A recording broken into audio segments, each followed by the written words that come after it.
¿Qué tal, mis estimados alumnos? Ahora vamos a continuar hablando sobre los sentidos. En esta vez hablaremos el sentido del oído, el sentido del gusto y el sentido del olfato.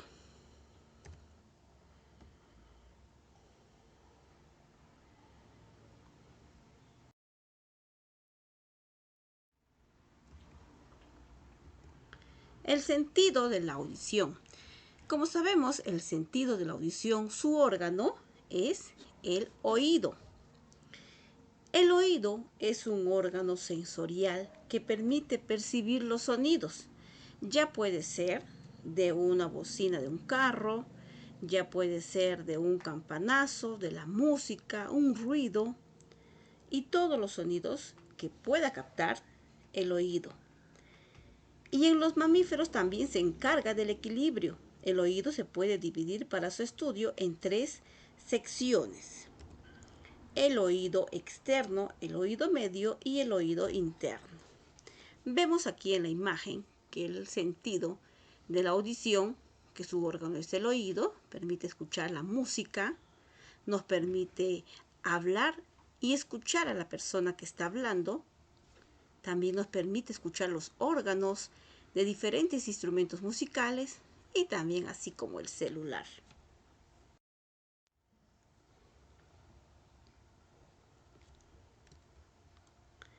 El sentido de la audición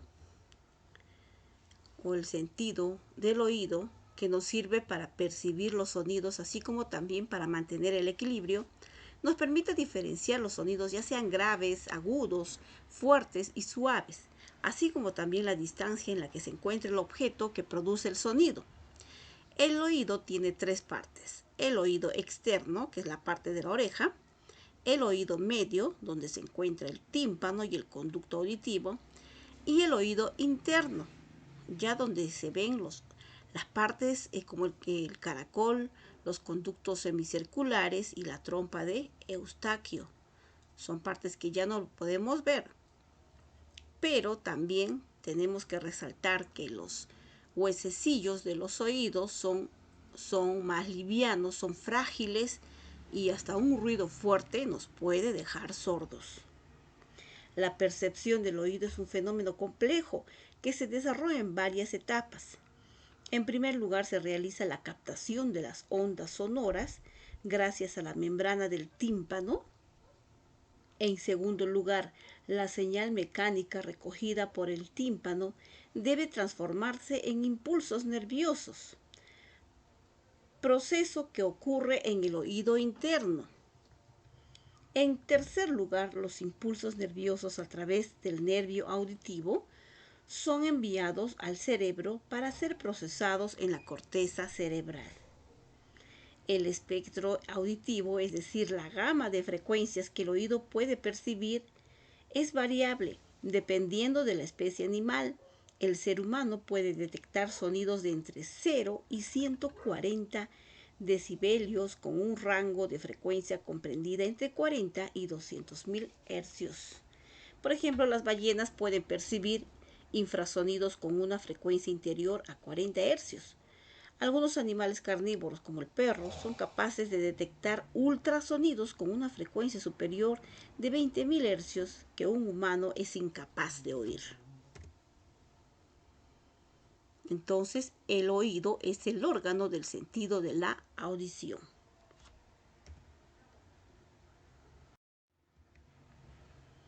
Ahora veamos algunas enfermedades del oído. Pero antes vamos a ver qué es una infección del oído.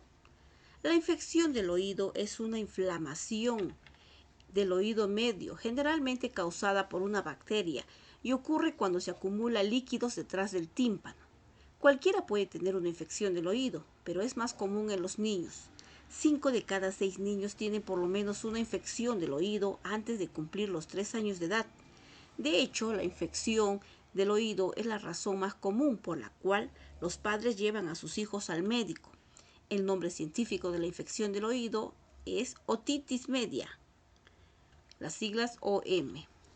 Aquí vemos nuestro sentido del oído con las tres partes, ¿no? Como ya les había hablado, el oído externo, que es la parte de la oreja, donde ingresan las vibraciones sonoras.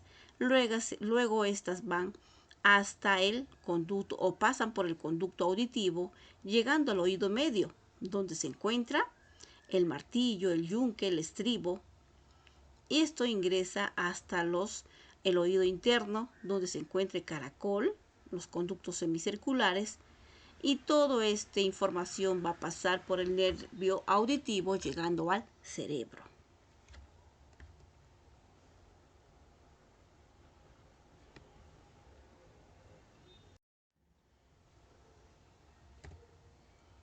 Ahora veamos las infecciones más comunes del oído.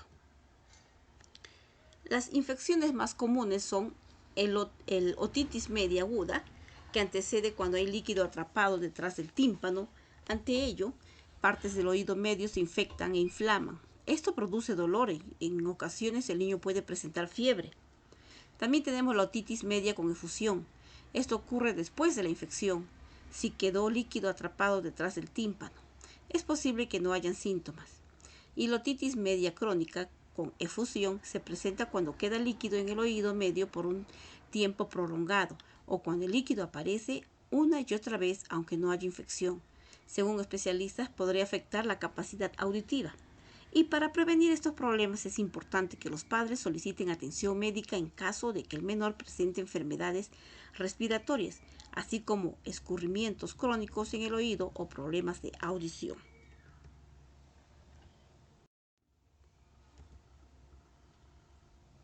Veamos ahora el gusto.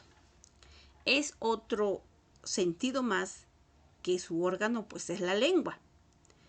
El sentido del gusto, pues puede identificar los sabores, como tenemos, gracias a la lengua, a las papilas gustativas, puede detectar o sentir el gusto, tanto puede ser dulce, salado, ácido o amargo.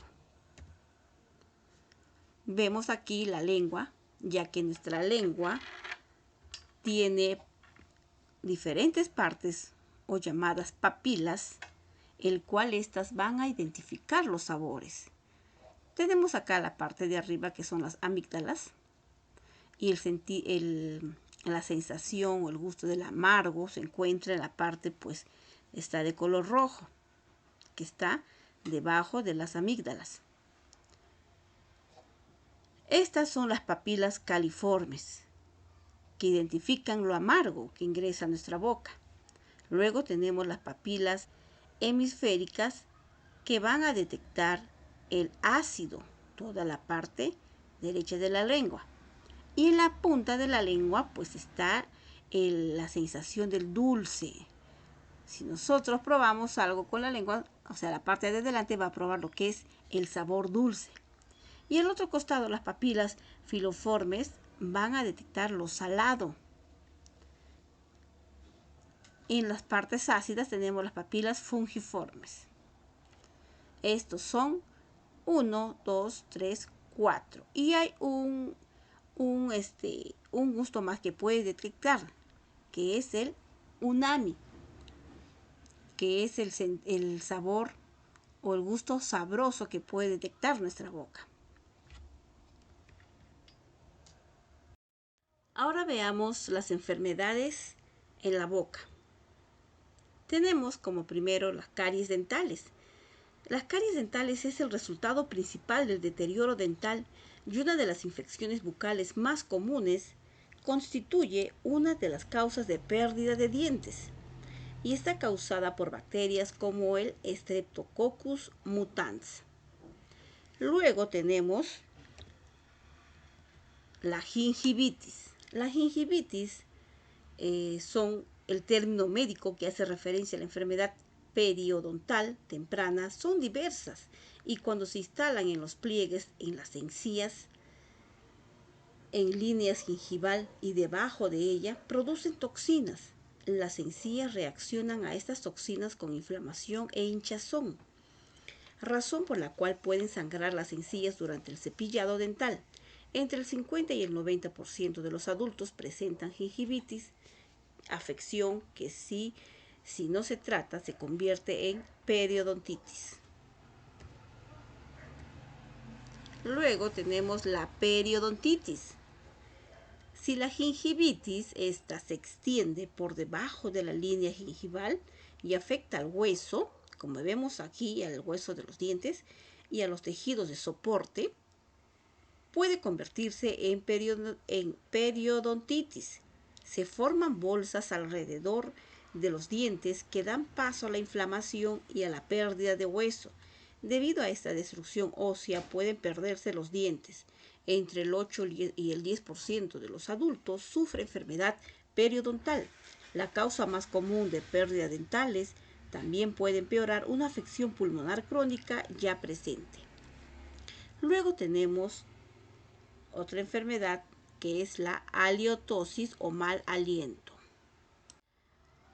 Otra de las enfermedades de la boca y la lengua más frecuentes es el mal aliento, que se traduce en un conjunto de olores desagradables que salen de la cavidad oral. Aunque existen dos tipos de halitosis, la oral y la extraoral. Su origen se encuentra en la propia boca en el 90% de los casos. En estos casos el olor desagradable se debe fundamentalmente a una higiene deficiente, o el tabaco o enfermedades periodontales. Por eso resulta fundamental el saber cómo limpiar la lengua adecuadamente, así como los dientes y las encías. Luego tenemos las llagas o aftas. Es muy probable que hayas tenido llagas en la boca en más de una ocasión, pues es una de las enfermedades bucales más comunes. Se trata de una lesión fácilmente identificable por presentar una forma redonda y de ser color blanco. Resultan muy molestas, aunque no presentan un mayor riesgo para nuestra salud bucodental.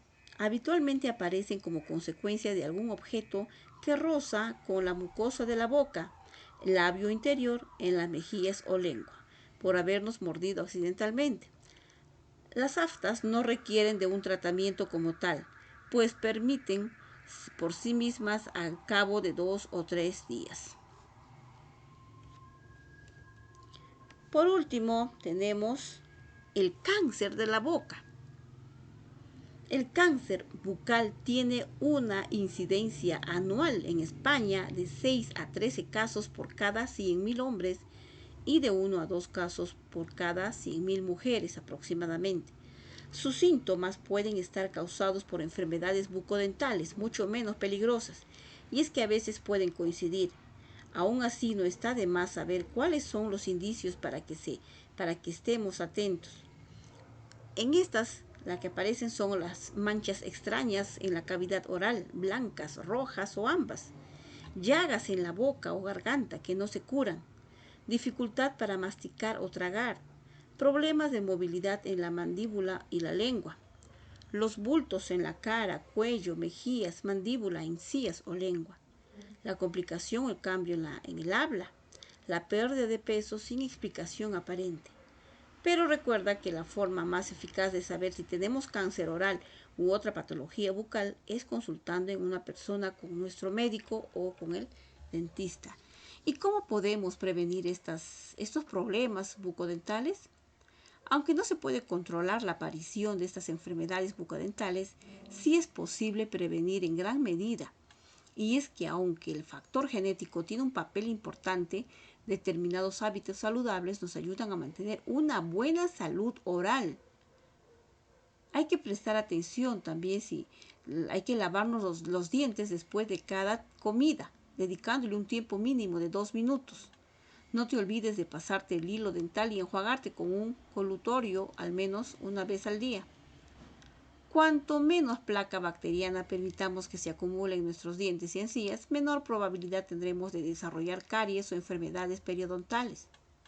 No fumar, al menos reducir el consumo de tabaco, porque fumar no es solamente uno de los peores hábitos para nuestra salud general, sino que también ocasiona daños importantes en la boca.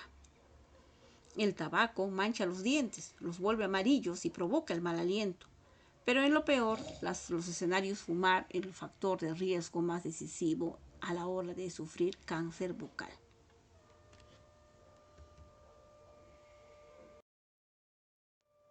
Ahora continuamos con el sentido del olfato.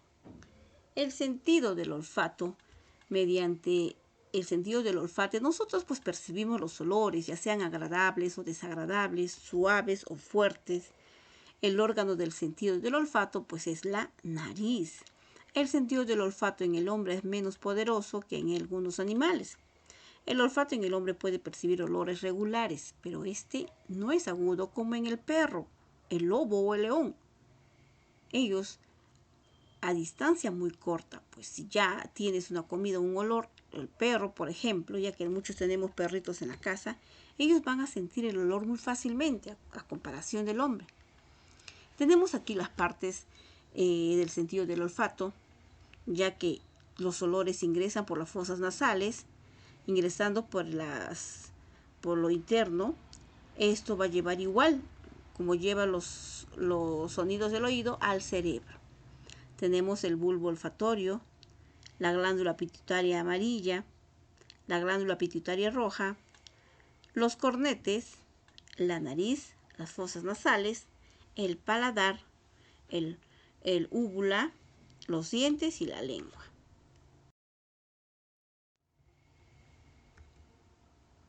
Veamos aquí también, tenemos enfermedades a la nariz, como tenemos la obstrucción nasal, la sinusitis, tenemos el resfriado común y el trauma, que es un golpe a la nariz, que es un desvío, ¿no?, de los huesos que están, los huesos internos de la nariz.